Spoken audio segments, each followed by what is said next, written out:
know if you guys have heard of this term. We heard it for the first time about 2 weeks ago. It's called tonic masculinity. And it is sort of like the salve to the toxic masculinity phrase that gets thrown around so much. It's this idea of being a man's man. And part of being a man's man is being emotionally intelligent and aware and capable of holding your feelings and things like that. And I really loved it. And I didn't even believe it. I was like, there's no way this phrase exists. And then I had to look it up and I was like, oh, sure enough, it is out there. It's not being used. But I'd love to see it reach more of the mainstream. I'm going to steal that. Okay, so this is the podcast of tonic masculinity. 100%. Yeah. This is literally what I teach. I love it.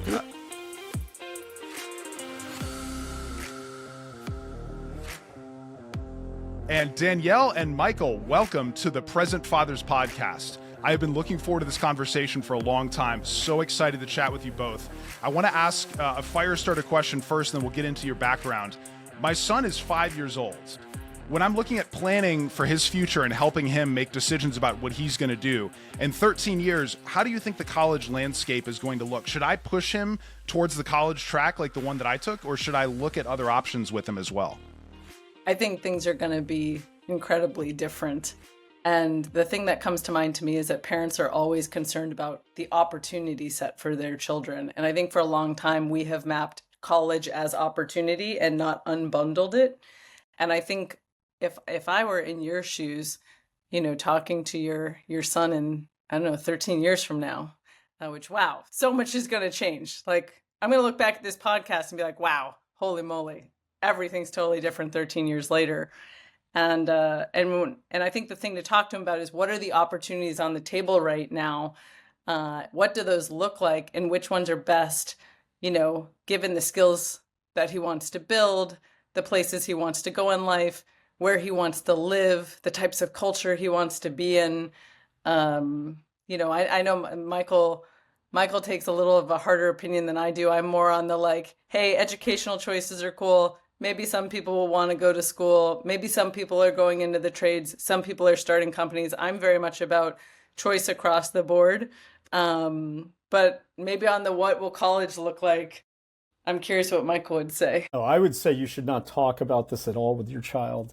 Do not encourage it.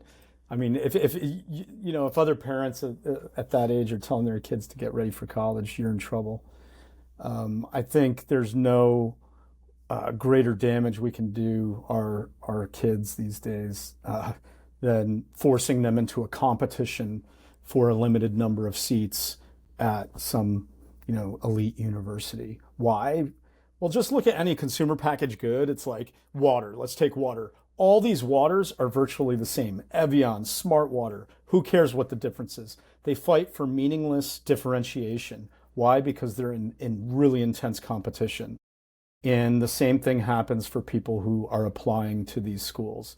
The more they compete, the more alike they become. The more alike they are, they're stripping away their uniqueness, their curiosity into things that they might be interested in, and instead they're just changing their lives to please some admissions committee. So I say hell no, but maybe that's a little bit harsher than Danielle. It's a hot take. I like it. And it's interesting when people ask, where did you go to college? They don't ask, what did you do? Or what are your passions? Or what are you excited about? They ask, where did you go to college? They don't even ask your major, right? So they just want to know you went to Harvard or Stanford or, so it's more about the name than it is about, what you actually learn. And that's unfortunate. So I hope that something that you both have done is change the culture around that to where we now ask people, what are you passionate about? What's making things exciting for you? So speaking of, I'd love to hear about Danielle and Michael. What are you passionate about? What brought you together to do the work that you're doing together? Yeah, something that has been a deep passion for me is bringing freedom, agency, and autonomy to young people. That's been a personal mission of mine for almost 25 years at this point. And it's been interesting to see how that mission has changed in its shape over time. So at one point that looked like working with homeschoolers and being a private tutor. At another point that looked like opening a charter school, based on homeschooling principles. We are still running that school, 17 years old now. We serve 450 children, K through 8 in San Diego. Still on the board of the school, in fact. At the next step, that looked like running the Thiel Fellowship with Michael and offering educational choices to young people. And now, similarly, we're scaling that and have been with 15, 17 for 10 years to work with people who were kind of told, like, no, no, you have to stay on the escalator and you have to go to school and then you have to get this job and then you do all the normal things. And for those people who are irrationally passionate about their area, we want to support them to move forward without those things. So that's my personal passion. Yeah, I'm just in awe of our ability to create new things and come up with new ideas. And then, like Danielle, I'm very obsessed with the freedom that makes that possible. So I thought I was going to be a professor actually, and was working towards a PhD in philosophy. And what I studied and focused on was, understanding freedom and liberty and what makes that, important.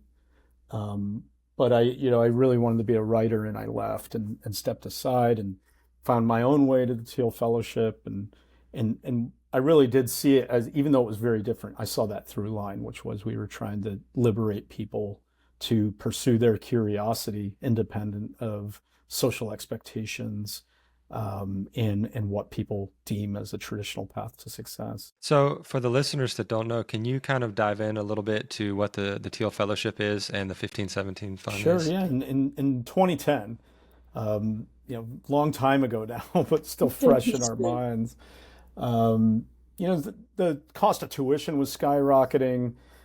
People were, like a journalist named Glenn Reynolds had used this term, the higher education bubble. But I guess it was our old boss, Peter Thiel, who, he had worked with Zuckerberg, made the first investment in Facebook, but also at PayPal, where he was one of the co-founders. There were a handful of dropouts, and they were young. I guess he had seen firsthand just like how big this potential was to help people out at that age. So, I came together with Peter on my first day of work, and I guess he decided to launch this program. It was a grant, $100,000 to 20,000 people a year. Sorry, to 20 people a year. Not to, I wish. I wish 20,000. $100,000, 20 people a year. And there were two conditions. You had to be 19 and under, and you had to drop out of school. You couldn't be enrolled in university to get this grant. And we started that. Danielle came on board right away. And we picked our first class, and we ended up co-running this program for 5 years. Maybe some of your listeners might have seen the news about 6 weeks ago. There was a company called Figma, went public. That was started by Dylan Field, one of the fellows we helped in 2012 get started, set him up for success. And then probably most famously, we helped launch Ethereum in 2014. So Vitalik Buterin, the inventor of Ethereum, was one of our fellows. And there are some other examples. So we were giving out this grant, no strings, and then we thought, wow, we could be making investments. We could extend this, meaning, yeah, hopefully we could help 20,000 people, because the fellowship was based on Peter Thiel's generosity, but our fund, if we're making money, we can keep expanding, helping more people. So we named it 1517. That was my geeky contribution. 1517 is the year Martin Luther nailed his theses to the church door. He was protesting the sale of indulgences. And because higher education is this religious topic that is, it's seen as profane to suggest that you shouldn't go, we decided to use this idea that the diploma is the modern indulgence. It's this piece of paper that, maybe if you pay money, you might get out of hell. But we want to say we don't believe in that. So we went 1517. Yeah, I enjoy David Sachs, another PayPal Mafia member. He calls them woke madrasas, right? Some of the schools like this. So, it's very much like this. Yeah. There is a very religious element to a lot of what we do there. Right. Yeah, and we don't even touch on the politics, but you're right. It's like, yeah, they've certainly become hot houses of ideology. Definitely. So, Danielle, you're very passionate about young people and unlocking their potential. What is it about young people that really draws you to them? Is it the creativity? Is it the energy? What do you find that makes 19-year-olds have so much passion and ability to create something new that maybe we lose by 50 or 60? Yeah. I was talking to someone else earlier, and they used the word hope, and that actually really comes to mind. I think young people really represent hope. We use this phrase at 1517, positive naivete. And it's like, yeah, you don't know what you don't know. You don't know how hard you're about to run into that wall and what it will feel like. So you just give it your all. And there's something really special about that. And for me in particular, a lot of it was actually working early on with those homeschooling families and seeing the respect that they paid their children and watching these moms and dads like really move heaven and earth for their child to live into the fullness of their being. And I had never seen that before. I was like, wow, this is interesting. I think I had an intuitive inkling that it could look that way, but I'll never forget this one family had one son and he was really interested in lapidary. It was like his super geeky area. He was probably 12 or 13 when I met him. Gemstones and embedding gemstones and things, and he was part of a guild and all this stuff. And the That's parents amazing. pulled him out of school so he could go to gem shows and show off his wares and all this stuff. And I was like, this is amazing. Like, I thought it was incredible. I think some people maybe would have met this family and been like, oh, these people are nuts. They're weirdos. What are they doing? I was more like, this is weird, but in the most wonderful, wholesome way, because they're really taking their tween super seriously. And he was super serious about it. Like, that was just a beautiful part. And I think that energy of the parents taking their children seriously got embedded in me very quickly. And it also gave me permission to be like, yeah, it's okay to like take really young people seriously and like just be connected to what their passions are. So yeah, that's a little bit of what it is for me. I also read Montessori pretty early. I read The Absorbent Mind. I think she is the most underrated philosopher. I think more people need to read her work. And when you read The Absorbent Mind, she has the deepest reverence for the human condition of anyone I have ever read. And what's interesting is I started rereading The Absorbent Mind recently. And what I didn't notice the first time when I read it 25 years ago, and I was more on the like younger child teen side of things, was that she actually has a lot to say about higher ed and how, you know, a lot of it is corrupt. And when I was rereading, I was like, oh my God, did these things filter into me when I read this 25 years ago without me knowing? And this has influenced so much of my current thinking. And I had no idea. I'm like, thank you, Montessori. So yeah, it's a very, very deep passion. In fact, over Twitter, we've now gotten to know one of, I think it's Montessori's great grandson, Christian Montessori. He reached out over Twitter. We were talking about Montessori maxing, and it's been amazing. Like, we've been jamming on some ideas, and I'm like, wow, apparently there's only 20 direct descendants still alive, which is like painful to think about. I'm like, all of them need to have lots of children. This is how we continue to Montessori max, is like getting all of them to have lots of babies. But yeah, very inspired by different educational theorists and thinkers and doers. I love it.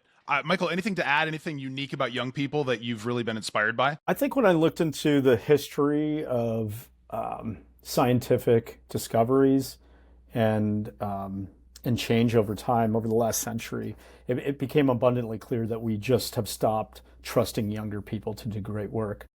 The excuse is that it takes longer and longer to get to the frontiers of knowledge, or that the shoulders of giants are higher, so it takes longer to climb. But if you look at the average age at which people did things in the past, whether get their PhD, write their first paper, the age of greatest achievement, all these things have increased over time, over the last century. And what's bad about that is it seems to be the case that our creative mind is perishable, much like fertility. There is a prime in our lives, or athleticism, where we just seem to be more creative than later. So it's like, call it a window between 22 and 40 where people do much of their great work. Now, it could be cultural. It could be that, people get married, settle down, and maybe they're not producing as much as the past. But nevertheless, because we started pushing that start later and later, and because people don't produce later in age, that window for scientific discovery has been squeezed. So a lot of what we do is trying to just reopen that window, is like get younger people these resources so that they can take a crack at some of these hard problems. Well, and it turns out one of the things about that research that I find so both fascinating, sad, and damning is that it turns out that if people make their like first discovery later, they don't necessarily like get to their magnum opus later. It just doesn't happen. It's like the age of the first discovery used to be something like 23-ish. Now it's 31.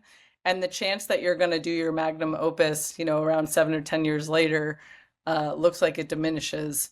And that's just really sad. Like we're like the whole of humanity is missing out on better futures because we're sticking people in institutions and telling them that they have to wait. And oh, you've got to go babysit for your grad school advisor and pay your dues, when actually you're never going to get to the place that you've been sold on. Wow, that's heavy. Yeah. Now, I love the book. So Montessori says that environments shape your child effortlessly, right? So for dads that are trying to listen to this and trying to try to take some advice, what's one simple way that you would set up a home that lets a kid's absorbent mind kind of run wild without too much structure?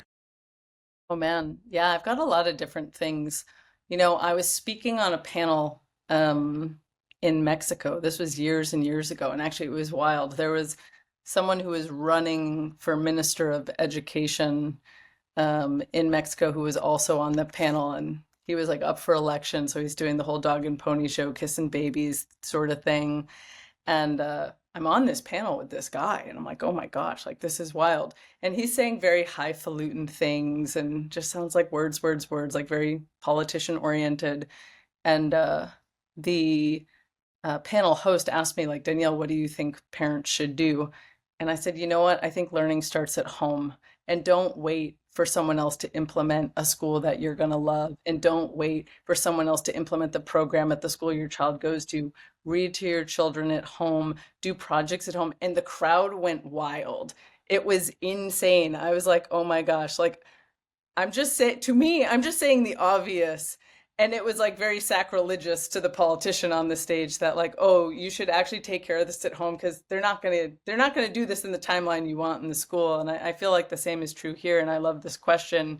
I think there's so many things that can be done. Little things like, hey, do you put the books in the home on a shelf where the children can reach them? Like very little specific things. Do you put the water container low enough so the kids at 3, maybe 4, can go and fill their own cup of water instead of mom and dad having to do it all the time? So is the environment conducive to children being in the environment? And I'll never forget, in one of the buildings that we were in for our charter school, this was such a learning moment. We had moved into this building. This building was built for adults, not for children. It was an office park. And we noticed in the first few weeks of school that the kindergarten class was getting really sick, like way more sick than normal. And like we know kindergarten is a germ factory to begin with. So this was really bad.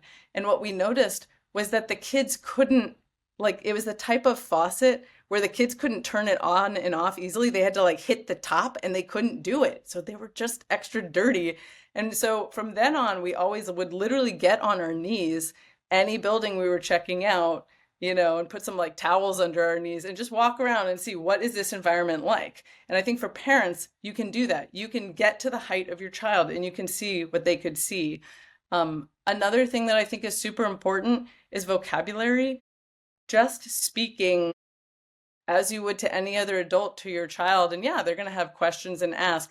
Don't automatically dumb down your language. Use the language you use, and children will say, what does that word mean? What does this mean? And like you get all these wonderful teachable moments. And lastly, I would also say doing hands-on projects to completion with your child and not homework, because homework is about this system that says you're good and you're bad and you're all these things if you do it or not. I'm talking about the weekend projects and, hey, we made a bench together, and like that.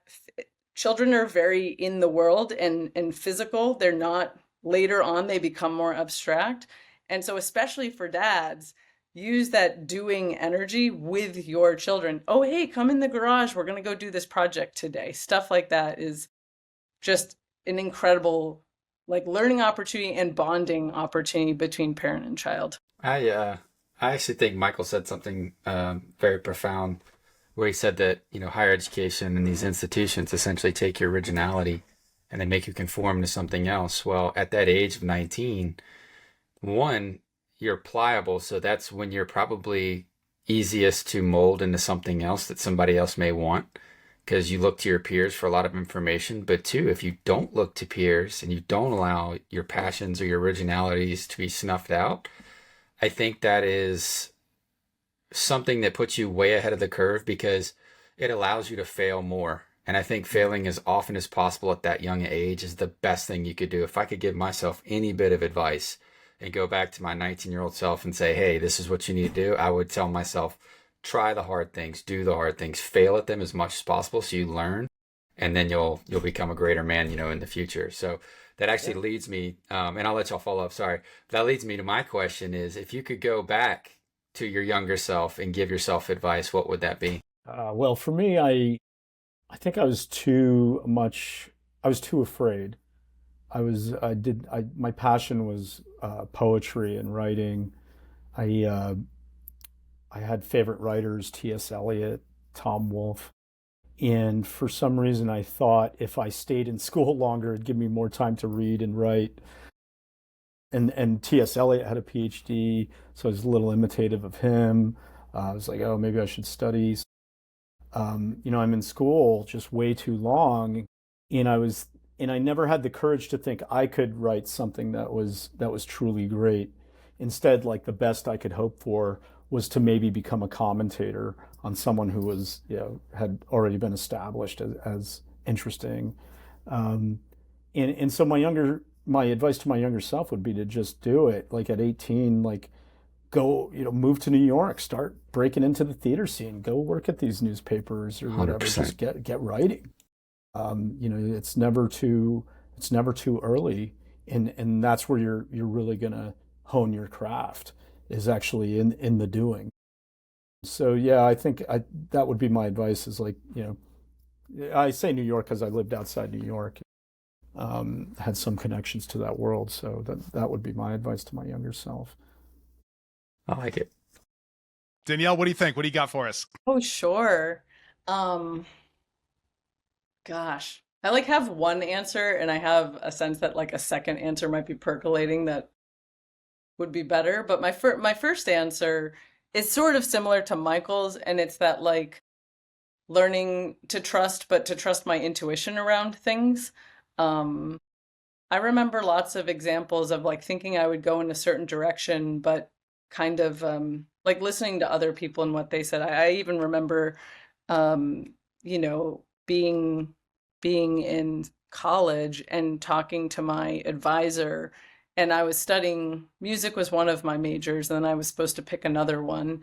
And my advisor, I remember specifically going to him and saying, "Hey, can I like do an independent study major? Can I do a?" And I went to an all women's school, and I was like, "Can I do a scholarly women's major where I just like do a little math and a little science and a little of this and a little of that?" And he was hilarious. He was basically like, I mean, he didn't say it like this, but he's like, "Oh, honey, you're never going to get a job if you don't have a major that doesn't translate." And he's saying this to me as someone who is already getting a music major, and he knows like there's no jobs out for me for the music major either. So he wants me to do something more practical. And what's interesting is like looking back at what I've done and what I'm doing now, I started my own business after college, and like it wouldn't have mattered what that major was because I started my own business. Or like in the VC landscape, a scholarly women's major, like yeah, that would have served me super well if I had done some extra math classes and done some physics on the side. And it's like we're a generalist fund. That would have been awesome. And I have lots of examples like that of like sort of knowing the direction I wanted to go, but feeling hesitant because of what other people thought about it. And so just sort of like learning, and I think this is just a human process of learning to listen to yourself and trusting yourself. But this is something that no one teaches you in school that, hey, listening to yourself is important. Like they say accolades around this, but they don't really mean it. A lot of what school wants is for you to like listen to authority and listen to like what they think and with sometimes really good intent, just with outcomes that I don't think can be anticipated. Yeah, that makes sense. So you're both major contrarians. So one of my favorite things about the Thiel Fellowship is asking, what is your contrarian truth, right? What does that mean to you? I know you asked applicants that. So I want to roundtable this, and maybe we can all kind of talk about what is our contrarian truth. So maybe Michael, start us off. Give me something that is is true and that nobody else thinks is. In this context, we would always say that child labor is good. So it's like people. Ooh, Yeah. expand on that. Okay, yeah, that's interesting. That's contrarian for sure. Well, yeah, kind of the standard images of some poor young little lad in the coal mines. It's like, but we just really believe in learning by doing. We think also knowledge is highly situational. That the best time to learn is on the job and early. So a lot of people perhaps shouldn't even be in a lot of high school classes. I mean, maybe they'd be better served, not even just in the wood shop, but actually, working in carpentry with a carpenter. And so to that end, I think, the broader point I would argue is true is like, I think we do, like children shouldn't be prohibited from working. I think there are laws that restrict this quite a bit. So yeah, I would definitely like to see that removed. But we also, yeah, just believe in the innate capacity of some people to do amazing things. And just because their age is lower than ours, we shouldn't hold that against them. One thing that for me, it's sort of like pivots off this a little bit is that it's such a normal thing in society to say, hey, we're going to give young people resources, but it's going to be when they win a prize. It's going to be when they win a science fair. It's going to be something like that because they have to prove that they're good enough before they get the resources, which inherently means you had to have the resources before you got more resources. And I think this is patently false. And so a lot of what we do at 15, 17 has to do with giving resources first and seeing what people can do with them. And someone was asking me recently where we want to go with 15, 17 in 10 years. And, no joke at all, I want to be funding 11-year-olds. And like people think this is funny and weird. And we've already done it. We have an 11-year-old who's a grantee with us. He's working on his first project is a robotic mouse. And is this a big novel thing? No, but he's getting his hands dirty and he's learning how to do something and he's being given the resources. So one thing I would recommend to parents, and I think a place where dads in particular can be so influential, is setting aside project funds. Hey, we're going to work on a robot together. We're going to work on these things. People set aside college funds and these plans and whatnot, but people don't think about putting aside money to do the thing that they might learn in the future as a resource. And I think if more parents did that, we'd see such wonderful outcomes for these children in terms of their own agency and building. And then I think there'd be a lot of outcomes if parents basically took that same mindset and put it in the home. Maybe to amplify on that with analogy, I always talk to people like Europeans. I'll say, look, the U.S. men's soccer team is never going to win the World Cup. And why is that the case? Well, because if I go to France or Germany, Spain, 5, 7-year-olds are playing soccer in the alleyways with rocks. They've got street game. They've been playing in different circumstances with different tools and so on, and they just do it on their own spontaneously. Whereas in the US, soccer is just like top down, adult supervised. What people learn is taught through drills and practice, and they start it much later in life. And so what Danielle described to me is like American street game capitalism. Is like, this is how we have to maintain or increase the dynamism of our country, is like bringing the game early.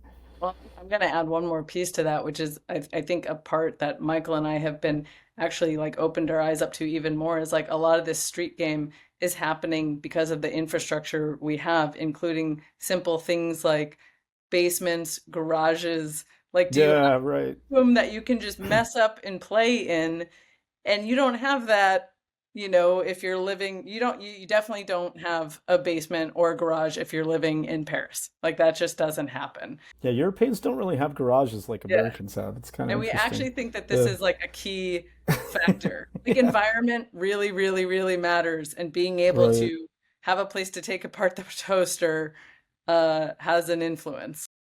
Yeah, I didn't know this, but Frank Lloyd Wright apparently invented the garage, the attached garage to a house. Yeah, I didn't know this. And he's So such a character. This guy had no college degree either, and he's our most inventive architect legend. But yeah, the garage. I love that it's this space where it's like the car. It's actually used not in the way it's meant for. No one has their car in the Jim. garage. It's like gym, workshop. space. It's like such a cool third space. And that Drum puts sets, yeah, that puts a pressure on the people in it to like, hey, if you're going to do this, if you're going to start Apple Computer, well, I'm moving my car out of here, so you better get to work. And we've seen that. So we backed this founder last year. This guy told us he had to tell his girlfriend to move the car out of the garage because he needed it to make his lab. This is in LA. People their cars clean in LA. This is not just anywhere. And he invented a new carbon nanomaterial that can replace copper wires and heat sinks and stuff. And he did it in this garage. But his girlfriend's like, "Oh, I need a place. It's so hot. My car's outside." That's amazing. That reminds me of Big Hero 6. You know, the kid Tadashi creates the special like stuff for the whole movie. It's pretty crazy. Oh, that's right. Yeah, I love that. Exactly. Well, I'm glad y'all said taking apart a microwave because I did that and a toaster as well. And I didn't know about capacitors. I learned about capacitors in a hard way, in a real way. And thankfully it didn't kill me. But, you know, I was that kid. I loved pulling things apart because I had to understand how and why it was working, the architecture behind it. But I do have a contrarian truth, and it's a really good one. So Louis Pasteur, he was a French chemist in the mid-1800s, and his quote was, "Chance favors only the prepared mind." And I think that's such a good one for me because so many folks romanticize luck as pure chance, like I won the lottery or it just happened, right? And this kind of flips that by saying that luck isn't random, it's what shows up when you're ready. And it's contrarian because it dismisses the kind of manifestic crowd and calls out passive dreamers who blame bad luck instead of preparation.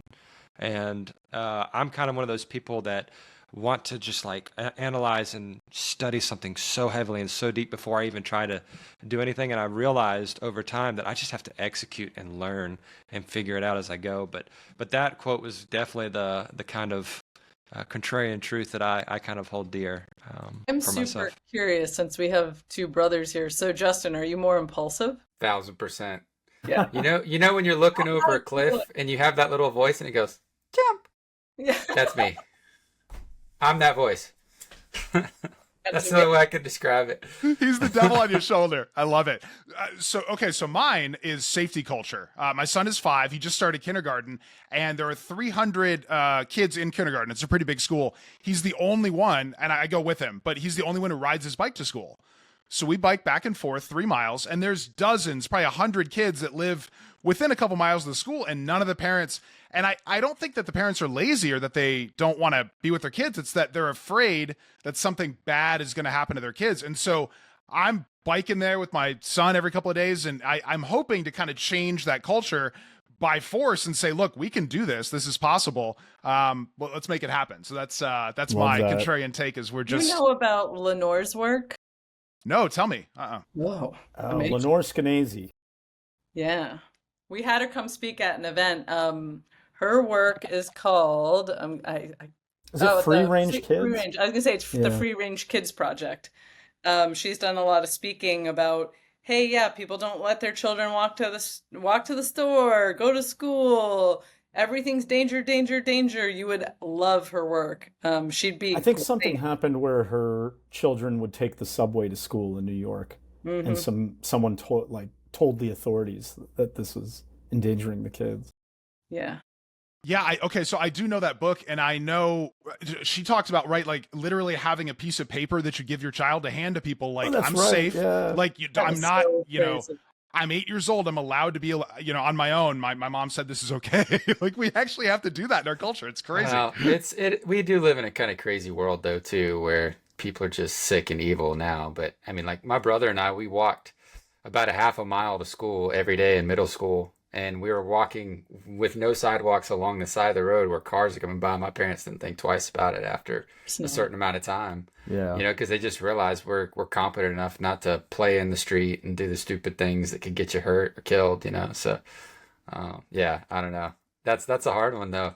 Because as a parent, you want to, no, stay safe. But then you can't wrap them in bubble wrap and expect the world to treat them any other way. Being safe is being situationally aware and learning how to take care of a problem. And hey, what do you do when you get a weird vibe from someone walking toward? I mean, these are all things you have to learn at some point, and really good to hone these things in early. It doesn't mean you have to say, hey, I'm going to have my child walk somewhere statistically actually unsafe.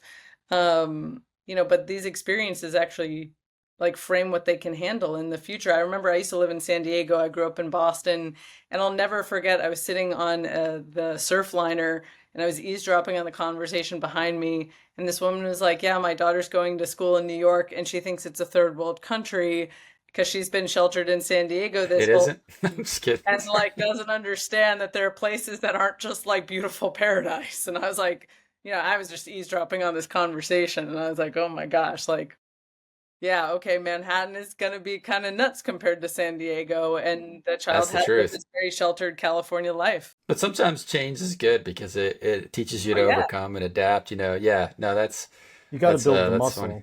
And Yeah, maybe you start small, but you got to build it up. sure. absolutely. Mine is kind of a two-parter, and it comes from David Goggins. Mm, He had said that the most important conversations you'll ever have are the ones you have with yourself. And a lot of people are so big at wanting to give or take advice from other people, and I think one of the best things you could do is think critically for yourself. So I'm big on that, and he's big on discipline and just executing versus motivation, which comes and goes.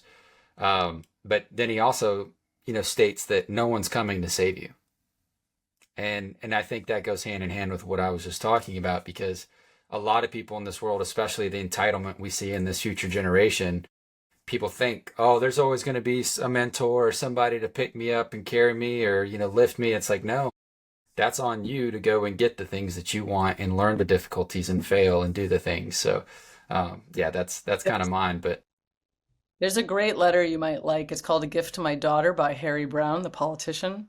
He's libertarian, and he basically writes this letter to his daughter and says, you will live a better life if you can live with the adage that nobody owes you anything. And it's really well written and beautifully done. And I probably read it when I was, I don't know, in my early 20s, and it had a pretty profound effect on me, like just to adopt some of that mindset of like, yeah, there's stuff that's unfair and the world is the world.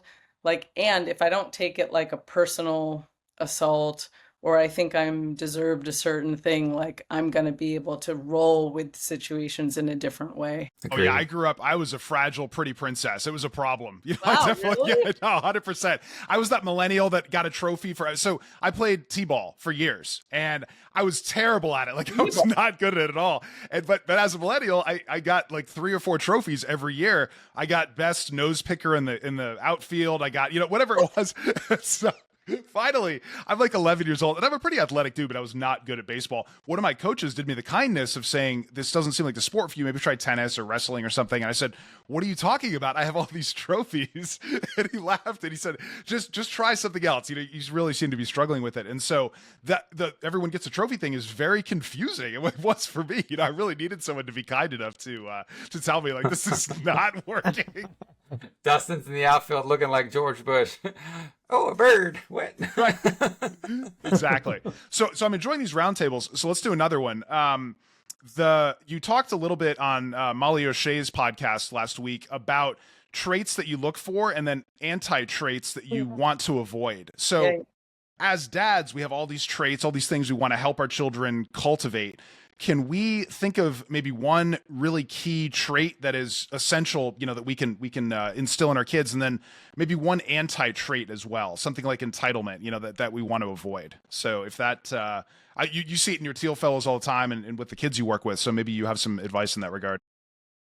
Gosh, yeah, there's so many. So Michael wrote a wonderful book, Paper Belt on Fire, where there's actually a whole chapter dedicated to the traits that we look for in founders, which actually I think are great traits for people to help hone in their families and in their children.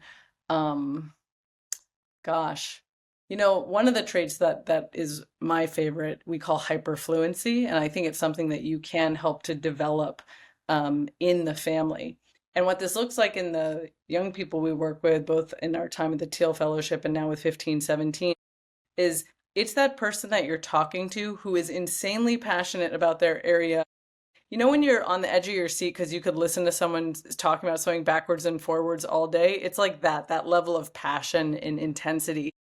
The secondary trait, which I actually think the family can really help with, which is also about scaffolding your language. So it's not just about being able to geek out with the geekiest geek, but literally being able to talk to anybody and have the social emotional intelligence and wherewithal to be able to tell, hey, this person's following me, this person's not following me, here's how I should check in on this.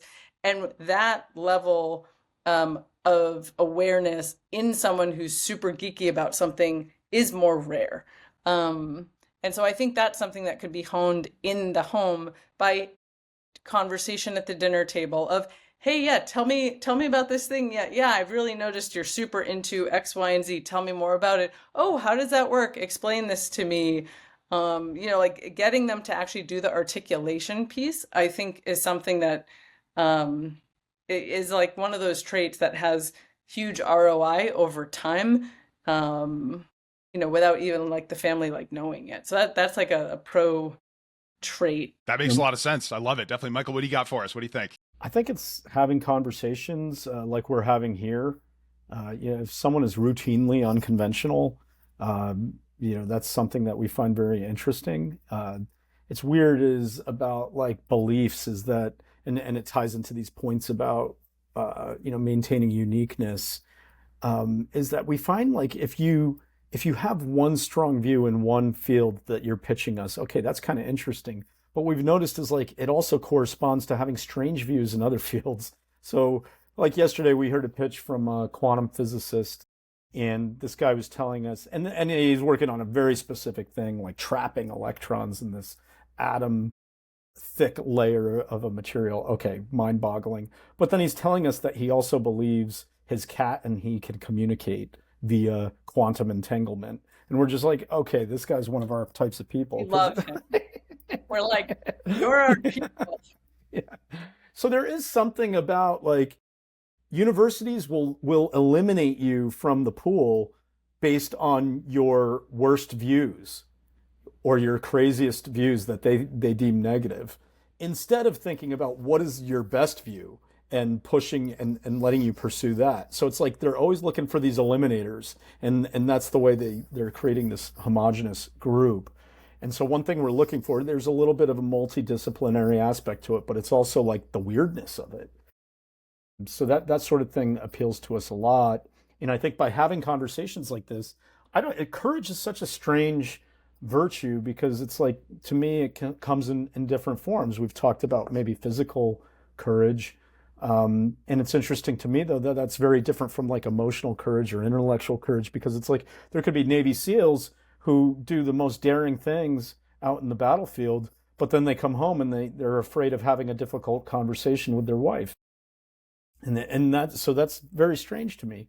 And so I find similarly with ideas and discussions, it's like, somehow we gotta do something to teach our young ones to feel comfortable being being a minority in a room full of people who disagree with you, in the sense of like, hey, I'm one person who believes this and I got to defend it against 20 people. How do we get people to grow in the comfort of doing that? I think it starts with these types of conversations where you explicitly talk about it, almost have fun with it.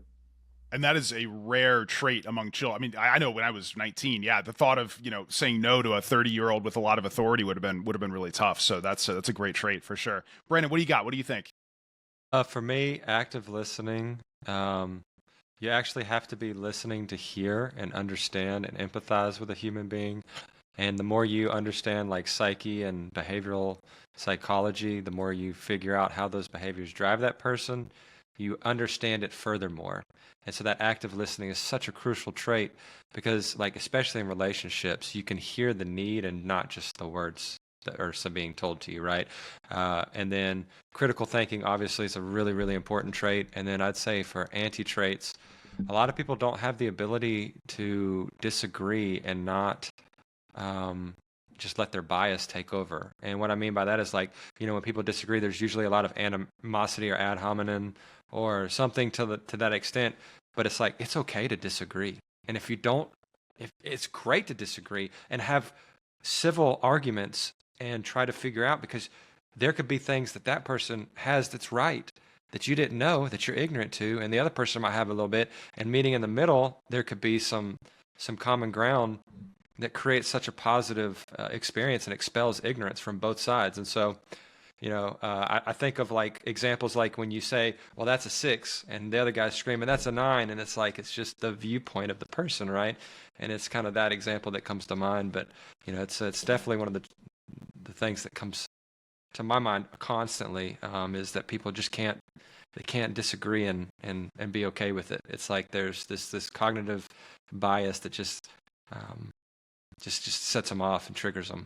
And something I really struggled with as a kid was when you attacked my idea, I felt like you were attacking me. And so I took everything very personally. And so something that I've grown at. 90% of the population these days. I know. And so a big personal growth thing for me was probably in my 30s. I started to realize, oh, this is someone attacking my idea, and I'm not my ideas, I'm me. And so, something I really want to teach my son is that, yeah, just like you said, Brandon, be okay with disagreement, because that's how you learn. Right? If we agree with our friends all the time, it makes for a boring podcast, right? When we disagree on stuff, we're like, oh, that's interesting. You dig into it. And it's the same with that kind of stuff. So I think one of the big traits that I think is the most important that I want to teach my son and my daughter as well is emotional intelligence and the ability to regulate big feelings like anger. So I miss Mr. Rogers. I grew up with him and he was incredible. What do you do with the mad you feel? We don't really have a Mr. Rogers anymore. We don't have a cultural way of handling these big, powerful feelings. And so if there's one thing I can teach my son, it's, okay, you're angry, you're upset right now. Let's name it. Let's take some deep breaths and let's figure out how to handle that. And sometimes I need that as well, right? I'm the one that's upset and he's telling me, hey, Dad, take a deep breath. And I'm like, oh, wow, okay. I taught this a little too well. So it's funny what I can learn from that, in that regard as well. Justin, what do you think? You got one for us? Yeah, I was going to say horrible choice in numbers, first of all, Brandon. Second. Or great choice, depending. Or great, depends on how you look at it. All joking aside, I'd say perspective is probably the positive that I would like to teach my kids, because life is literally about perspective. And if you have the wrong one, you usually get bad results. If you have the right one, you can turn any bad situation into something good. So I think perspective is definitely a trait that a lot of people just don't seem to have anymore, or being able to see from someone else's perspective. And then to touch on what Dustin just said, emotional outbursts and emotional dysregulation. If you look at the people who were the best debaters and who were always calm in the worst situations, those are the people who always have control of every situation or can work their way through thinking through something. So yeah, that's kind of the traits I would definitely want to look at. So I don't know if you guys have heard of this term. We heard it for the first time about 2 weeks ago. It's called tonic masculinity. And it is sort of like the salve to the toxic masculinity phrase that gets thrown around so much. It's this idea of being a man's man, and and part of being a man's man is being emotionally intelligent and aware and capable of holding your feelings and things like that. And I really loved it. And I didn't even believe it. I was like, there's no way this phrase exists. And then I had to look it up and I was like, oh, sure enough, it is out there. It's not being used very much. But I'd love to see it reach more of the mainstream. I'm going to steal that. Okay, so this is the podcast of tonic masculinity. 100%. Yeah. This is literally what I teach. I love it. I have a name for it now. 100%. Very cool. So Danielle, Michael, first principles thinking is probably the biggest thing that I've taken away from Peter Thiel. He's an incredible first principles thinker, almost to a fault, right? Where it's annoying. Like everything gets analyzed and dissected like in real time. So with children, they tend to be very concrete, very rigid thinkers until maybe age 7, 8. Where do you think you start to see that turn where you can start to instill first principles thinking in kids? Is there a point or an age where you have your godchildren, Danielle, for example, is there a good time to start teaching that? And then how would you teach someone to be a first principles thinker? Gosh, I think a lot of it goes back to Socratic-based inquiry. And so instead of necessarily answering a child's question right off the bat, oh, hey, I'm curious, where did that question come from? Or what do you think about that question? Or, hey, how do you think we'd start exploring finding the answer to that question? Like getting kind of meta with children. And I think you can do this actually at all ages. And it's a question of developmental appropriateness and conversation skills. You don't necessarily want to exhaust a 5-year-old, or you don't want to exhaust that they're super curious and now you've turned it into your parental teachable moment and you lost the 5-year-old at this point.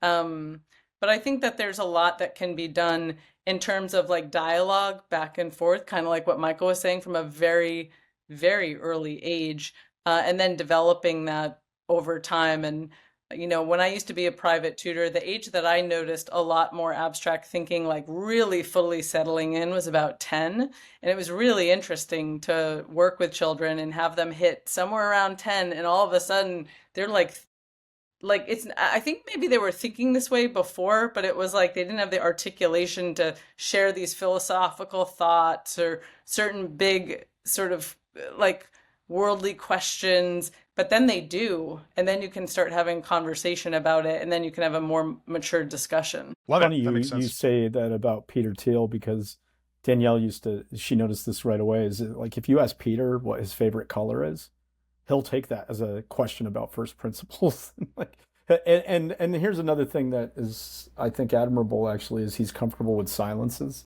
So he'll sit there thinking through why blue is his favorite color that day, and It's wild. It's wild. Like, one of the things that still boggles my mind is part of the hard part about working for someone like that is, as humans, part of what we're good at is mentally mapping the other humans in our life. So we're mapping like, oh, this is this person, this is how they think, this is what they like, this is what they don't like. And then literally Peter is someone who will do a complete 180 on you, sometimes the next day, sometimes 6 months, sometimes 2 years from now. And it's really brain breaking, because you're like, oh, I thought I knew this person. And then it gets philosophical, like, what does it mean to know a person? And why did you think you knew from what he said last year till today? And like all these things. But yeah, a lot of people call themselves first principle thinkers. And I'm like, oh, like just gag me with a spoon. Peter is the only true first principles thinker I've ever met. Because he really is honestly doing that silence and the thinking, and you can see the wheels turning. And when you work with him, you start to learn, don't interrupt, don't interject, don't add something, because he's updating and he's going to let you know exactly what he's thinking in that moment. Or he's defeating 10 people at the same time playing chess, depending on the it's all happening. Or both. Yeah. Well, that sounds like my kind of great people. Story. I was going to say, don't ever let them meet my brother. God, they will never stop talking to each other. Or maybe they will. They'll be sitting there processing, stuck on a loop. They get on to me on this podcast behind the scenes, because I'll pause in the middle trying to like just sitting there thinking. Through, I'm like, yeah. You jumping in, bro? Like, what's going on? Like, my brain's like 1,000 miles an hour. I'm like, okay, I've got to get all this lined up. Oh, there it is. Boom. And then I'll speak, but it's like, yeah. Yeah, Danielle, you had a story my for us. people. Oh, I was gonna have Michael tell a story of, like, Michael, you were talking to Peter once and you said something to him like, it's like you're thinking 10 moves ahead. Like, yeah. So because I don't want to give the punchline. It was back in 2016 where the media had turned on him because of his support for Trump and because of supporting Hulk Hogan to take down Gawker. So I was, having breakfast with him and talking about, because there's some front page stories that were negative on him. And he's like, what do you think of the media coverage? And I said, well, it's interesting is, like, no one wants to engage you in a debate on, like, Fourth Amendment versus First Amendment on this. Instead, they're just obsessed with portraying you as this, like, grandmaster chess guy who sees 10 moves ahead and operates from the shadows. And he's like, but I am. I love it. And, like, Peter is a genuine person. Like, he meant that. Like, he's not like, oh, I'm saying this in jest kind of guy. Like, he's like, but I am that guy. Matter of fact, yeah. Yeah, I mean, totally. Oh, yeah, brother. Sorry, I had to throw in the Hulk reference. Rest in peace, Hulk. That's right. Yeah. He was the man. Apparently, there's a movie coming out being made by Matt Damon and Ben Affleck. So that'll be interesting. It's going to be interesting. Affleck playing the Hulk? Yeah, Ben Affleck's the Hulk, and I think Matt Damon might be playing Peter Thiel. Wow, don't know. That does not map for me at all. But yeah, that's well. But then again, I didn't think Ben Affleck would be a good Batman, and I think he was the best that's played it. which it Haven't seen says it something yet. because I was a big fan of Michael Keaton. So Of course. Michael Keaton, wow, that's the Keaton was the most man. contrarian thing said all day. What, What do you That's think, right. Michael? Why do you think that's I mean, contributing? obviously Christian Bale is the better Batman. Yes and no. Val Kilmer, guys. Val Kilmer, obviously. I'm a comic nerd, so it depends on which storyline you're going with. All But right, yeah. that's fair. Now, I will say this unequivocally, no one can ever doubt this or refute it, but Henry Cavill is Superman. Sorry. Oh yeah, I agree. With This that new one. guy, what's his name? Cornwall or whatever. Yeah, I I don't even saw know his that name. one. Forgettable. Not my soups, man. The only person who was close was Christopher Reeves, and he was my Superman until Henry came. So yeah. All right. All right, so let's get us back on track here. So I'm really, really excited. Peter Thiel would hate me. He'd be like, "Bro, shut the hell up." So we were talking about education earlier, especially that, public schools and schools in general are just the excuse for parents to outsource education completely and entirely, and it's kind of a one size fits all in most cases. And for children like mine who are on the spectrum, it's really important that we don't outsource and that we do take that time and we do create the environment. And I constantly quiz my son with questions like, "Why do you think that is?" And I give him the time to process and to think. And if I need to nudge or probe, I will. But education is just so rapidly changing right now, and AI is completely disrupting so much. And obviously, it's going to disrupt science and medicine and education most especially because you've got things like synthesis, and you've got Legends, which is like a inner voice building confidence kind of AI based system. That Sonny Cabral has built. So I would love to hear y'all's thoughts on where do you think AI is going to disrupt education and how? There's some things that really excite me. Um, there's a there's a group called Montessorium, and it's kind of combining AI and Montessori. And I haven't seen it in action yet, so I can't fully be like I'm 100% behind this. But on the surface, I love the idea of AI integrated learning and engagement, but also that Montessori approach and that pedagogy. I think that's really, really exciting. There's a program that we've backed called Moonrise. It is a children's third space, and it's something I always wanted to see homeschoolers build because they were essentially doing it out of their own homes where children can get dropped off. And at Moonrise, they have a recording studio and a library and activities and workshops, and it's as you want. It's piecemeal. It's like, oh, you want to interact and interface with this, cool, if you want to do that. And they haven't integrated, like, they're not curricular, they're not a school. They are a children's third space.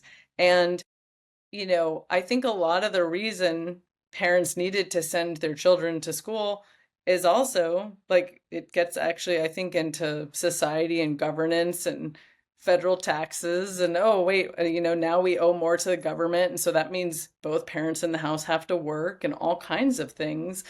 um and this idea of children being able to work on things with each other, but without it being a have to, without it being driven by school curriculum. And this program, Moonrise, they work a lot, of course, with homeschoolers, but they're open, like any child in the afternoon can come. It just has to be if you're philosophically aligned with, like, hey, you can bring your child here, and this is going to be an enriched environment for them, kind of like what we were talking about earlier. And so they don't have like an AI piece of what they're doing yet. But I can totally see in the future this like coming together of those things, of maybe there are programs where, parents at home are engaging with like AI educational tools and then saying, hey, we want our child to be part of a community. Let's go to Moonrise today. Let's also go on this field trip they have on Thursday, and so on. We've been Yeah, I seeing. think Go oh, for sorry, it. Michael, go ahead. Yeah, go ahead. Just on that, as we have been seeing younger people who are hyper curious, like the AI tools are just incredible amplifiers. So, and not like teaching them what, but just like getting them to the frontier in a field pretty fast. And it's starting to show up in ways where we meet younger people who have extreme views on really niche subjects in science, and it's just like, damn, how are you learning this fast, and I think it's because they know how to use this tool. I get like the concern with, oh, well, are they going to know how to write an essay and so on? I think you just have to find ways to balance. I've heard a phrase, the cloister and the starship, where it's like the cloister is about human to human interactions without tools, learn how to, form a written response to something. But then, of course, you have to be able to go to the starship and operate these things. And so there's going to be some balance, and I don't know what that looks like exactly, but in our view, like this is a powerful tool. I'm not worried about fake essays. I'm more worried about Yeah. people not having access to it. And to interject real quickly on that to reply, I think, like you said it earlier, if they're not passionate about writing, why does it really matter? If they're passionate about writing, they're going to creatively write themselves. They're not going to use AI to do it. So, Yeah, that's right. I mean, these people are doing assignments that they probably hate. I mean, why do kids celebrate when there's a snow day? Is an important question to yeah, ask. yeah, it's a great point. Yeah, I think for me, with AI especially, it's going to be such a common thing for kids, just like, anything else screen wise. They have to be comfortable with it. And there's a certain level of logic that AI teaches, like prompting engineering, for example. And I have related it in previous articles that I've written that, it's kind of like looking at Iron Man with Jarvis. Well, who is Iron Man without Jarvis? Well, he's just a billionaire in a room that likes tech, right? But with Jarvis, it was a force multiplier and an exponential force multiplier if you know how to use it right. And so it's not only just learning about AI, it's understanding the basics and having the educational foundation to multiply it even further, right? To exponentially multiply it. And so there's a lot of nuanced layers there, but it's something that's going to be so incredibly important because I feel like in the future, the people that are going to have jobs, like say, for example, if I work in finance, if I know AI really well, I'm going to replace all the people that have the same exact qualifications in the finance field, but don't know AI, right? And so it's just one of those extra things that kids need to be equipped with their toolkit. And it also, I think the dangerous thing too is like there's no filtration of the information that's being fed to them. Like the model, the large language model is going to feed very specific data sets to them, and there's no way for them to check the accuracy or make sure there's not fallacies involved. And so we have to be careful for them to kind of take it with a grain of salt or be mediated with it, like creating the environment that's conducive to accurate learning. Love to hear y'all's thoughts on that. I know there's kind of a lot there to unwrap, but I think people said the same thing about things like Wikipedia and the internet. So I do think that we have to kind of catch up with like, hey, this is the new tool. It's super advanced in some ways. It has huge limitations. Um, and I think maybe back to like doing things with your children, sitting down and helping them to see where those come up. We had a really funny example of this happen recently where we were doing a like a field trip day around all our sci-fi companies in San Francisco, and I was like, cool, I'm going to use ChatGPT for this. I'm going to plug in all the addresses, and I'm going to have it spit out what order we should go so that we can walk to each place. And I'm thinking, easy task. I don't need to check the work on this. Well, we get to the day of, and I notice, oh my God, this place and that place, like in the third place, is like in between. And I was like, okay, that's not how this was supposed to go. And for me, it was a real moment of like, okay, wait a second. What I thought was going to be an easy task. And then when I've talked to people in LLMs, they're like, oh yeah, that's called this one problem and we're trying to solve it. And I was like, well, I wish when I put it in, the model would tell me, by the way, our confidence interval is only 65% that we got this right. They can't do that either. So I think as mindful humans in the lives of young people, sitting down with them and saying, let's use these models together. Hey, let's now go look at such and such. And then as they get older, they'll have that mindset embedded because it's been something you've been working with them since they were younger. So these things are coming. I think, the better young people get at prompt engineering, the better they're going to also be at like getting better information out of these models. But the way you do that is like the way you do anything. Well, you model the behavior. Michael, what do you Yeah. think? Yeah, I mean, it's a lot like driverless cars, where the first advances happened, and it's truly extraordinary to see, but there are just so many edge cases, and you can't really trust it in difficult environments and so on. So I think we need to sort of see these things as similar, where uh, they're middle to middle, they're not end to end. So start working on something, see how the tool aids or amplifies it, but you're going to have to get in there, edit, verify, finish it up. And like Danielle's saying, if you model that behavior, you should be in a good spot. It is interesting though. It's like, I think, younger people, we should give them more credit on these types of things, because it's like the people who are fooled by deep fakes are like, my mom who's 83, on Facebook. It's like the Gen Zs and I don't know what's the next Gen A, Dustin's. or we do teen camp, and like they're just skeptical of everything on the internet. It's like they wouldn't believe just a post, a claim that someone made that seemed They're honest. hilarious. They're really skeptical of SEO. They're like, wow, pre-2003 internet way better. And I'm like, wow, okay. Yeah. Never thought about that until I started to see like, oh yeah, everything is SEO generated now, and you can't find anything interesting on the internet because they haven't hacked their system to get to the first page of Google. And so we've already been having these problems probably since about Mm. 2003, but we've been kind of unaware. And now we're just extra aware, which means we can use that to our advantage. Like, but we've been a little sleepy for a while. So the SEO part of things, I think it's going to come back to AI again, because Oh yeah. if you get yourself well known within that AI community some way, shape, or form, it's going to point to you in a lot of ways. I kind of agree and disagree with what y'all said though, because I am very, very, very good at prompting. I use AI on a daily basis. I'm trying to build some side businesses and hustles with it, and I have dove into the deep end. Um, if you can engineer the correct prompts and you know how to speak to the AI systems, they're always going to give you exactly what you ask for. And Mm. with the new models, it's accurate. Now, here's the scary thing. Sam Altman and some of the AI experts essentially said ChatGPT 4 was like a highly educated high school kid who just knew everything. The jump from 4 to 5 was like Albert Einstein. They said that was in a 9.5 month period. Imagine what 9.5 years is going to do. And that's not even connecting it to these supercomputers that Mitsu, what's his last name? He's the astrophysicist, not astrophysicist, but he's the quantum theorist. He talks about quantum computers and quantum computing and what it can do. And then you look at things like Willow by Google. Have you seen what they Oh did yeah, with that Willow chip?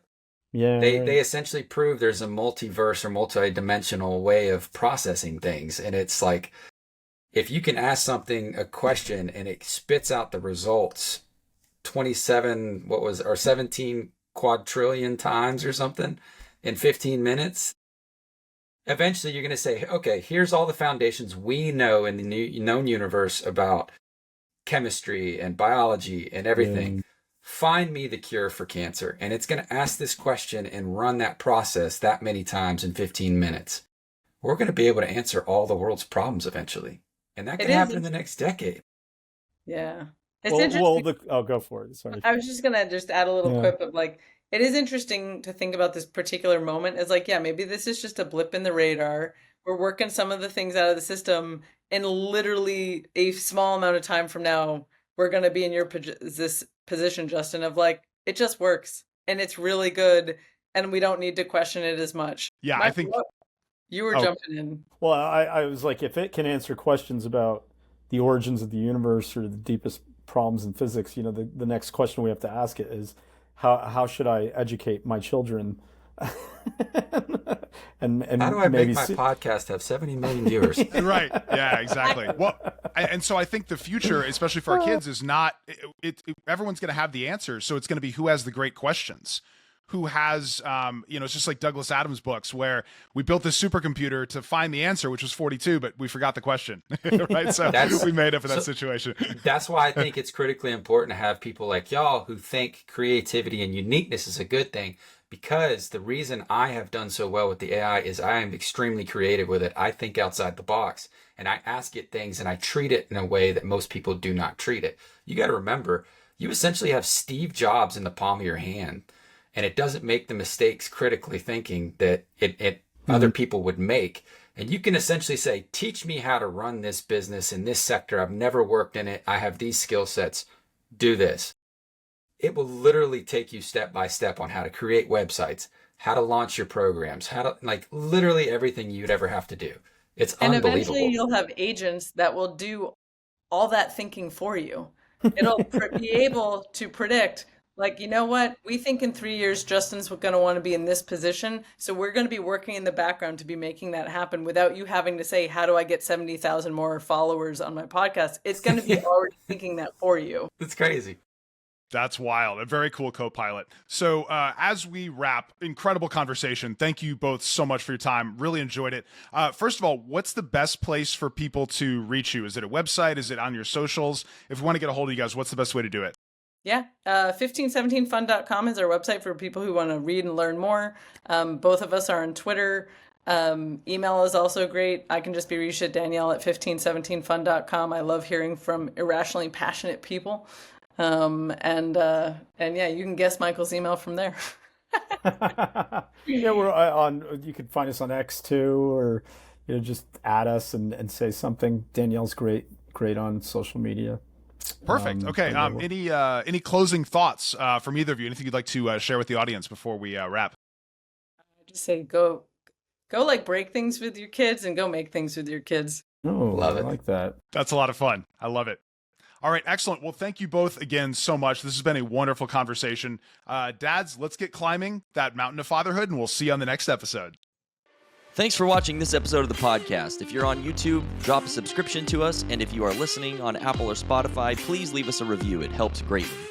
If you are also ready to level up as a man, check out Elite Sentinel Coaching, our program designed specifically for men, where we forge men into leaders. We turn cowards into kings, weaklings into warriors. Become the hero in your story. Join us today.